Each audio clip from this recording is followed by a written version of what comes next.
আসর জুড়ে দুর্দান্ত বোলিং করেছে বাংলাদেশ এইচপি বোলাররা, তবে ফাইনালে এসে খেয়ে হারালেন তারা। নিজেদের সেরাটা দিতে পারেনি আবু হায়দার, রনি ও রিপন মণ্ডলরা। তাতে বড় সংগ্রহ ঘরে অ্যাডিলেড। বড় লক্ষ্য তারায় ব্যাটিং ব্যর্থতা, 32 রানে হেরেছে এইচপি।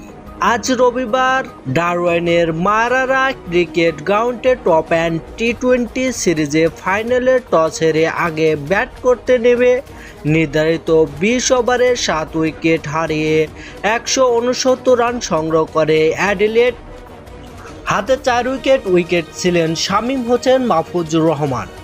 ডারউইনের ফার্স্ট 130 রানের লক্ষ্য তখন অনেক বড়ই মনে হচ্ছিল, তবে মাহফুজের 13 বলে 32 রানে অপরাজিত ইনিংসে 2 বল বাকি থাকতেই জয় পেয়েছে বিসিবি হাই।